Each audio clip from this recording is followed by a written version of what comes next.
దయచేసి చూడండి ఓపీ కాంట్రాక్టర్లు గారా, నేను వీడియో తీస్తున్నా తప్పు కాకపోండి. ఎందుకంటే మనకి జీతాలు పెరుగుతలేవు. పక్క రాష్ట్రాలు ఎంత మహారాష్ట్రలో ఇప్పుడు 1100 మాస్టర్ 1400 మాస్టర్ అయింది ఒక మాస్టరు అంటే లెక్కేయి. మన ఎంత ఉన్నది మాస్టర్ ఎంత ఉన్నది? 800 900 ఉన్నది మన మాస్టరు ఇక్కడ తెలంగాణలో. ఎందుకున్నది?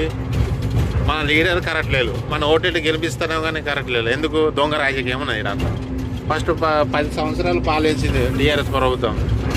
ఎప్పుడైనా మనకి పర్మిట్ పెట్టి మనం డ్రైవర్తో మాట్లాడదాం, ఓపీ కాంట్రాక్టర్తో మాట్లాడదాం అన్న ఎవరికైనా ఉన్నదా? ఎవ్వరికి లేదు. 10 సంవత్సరాలు వేస్ట్ అయింది మనకు. మనకు ఇప్పుడు పక్క రాష్ట్రం ఎంత ఉన్నది? జీవో జీతం ఉన్నది. 1 ఇయర్ ఒకసారి 1 ఇయర్ ఒకసారి పెరుగుకుంటూ పోతాయి జీవో జీతాలు. మన ఏరియాలో ఎందుకు పెరుగుతలేవు అంటే మన ఏరియాలో లీడర్లు కరెక్ట్ లేదు, దొంగ లీడర్లు ఉన్నారు ఇక్కడ. ఎవరైనా దోసుక తింటే ఉన్నారు అబ్బాయి, ఎవరైనా దోసుక తింటే లీడర్లు ఉన్నారు. కరెక్ట్ ఎవరు చెప్పండి. మనకి జీవో జీతాలు కావాలని కోరుకుంటున్నాం.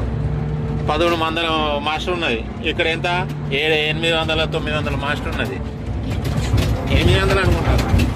ఫుల్ జీతం చేస్తే 22,000 22,000 జీతం వస్తుంది. ఏం సరిపోతుంది మనకి? ఇంత పెద్ద వెహికల్ నడుపుతున్నాం, మినిమం అని రావాలి కదా. పక్క రాష్ట్రాల్లో చూడండి జీవో జీతాలు అవుతున్నాయి. మెయిన్ ఏంటంటే ఇక్కడ దొంగ రాజకీయం నడుస్తుంది. ఇక్కడ ఏం పరిధి లేదు. ఏ రాజకీయం వచ్చినా వాళ్ళ ఓట్లేసి మనం గెలిపిస్తాం తప్ప కానీ మనకి ఒక నాయకుడు పనిచేస్తాను నాయకుడు లేడు ఇక్కడ మన ఓపీ కాంట్రాక్టర్లకి. అయితే అలా ఏమంటే వాళ్ళ సంచులు నింపుకొని పోతారు తప్ప కానీ మనకు రూపాయి ఇస్తారు. మన రూపాయి మనం మరొకరికి ఓపీ కాంట్రాక్టర్లు మాట్లాడదామని ఇంత దిమాగ్ ఎవరికి లేదు. వాళ్ళకి ఏం కావాలో? పైసలు కావాలి. ఏమైనా ఇప్పుడు టెండర్ వచ్చిందంటే ఆ టెండర్ని పట్టుకుంటారు, కాంట్రాక్ట్ని పట్టుకుంటారు, పోలీసు వాళ్ళు పట్టుకుంటారు. కథం వాళ్ళకి ఎంతో కొంత 1,00,000 2 లక్షలు ఇస్తారు, అలా మాట్లాడుకుంటారు. మరి ఓపీ కాంట్రాక్ట్లో కొద్దిగా మాట్లాడదాం, మరి వాళ్ళకు వేదన చూద్దాం. మరి మనం గెలిపించింది మరి వాళ్ళని.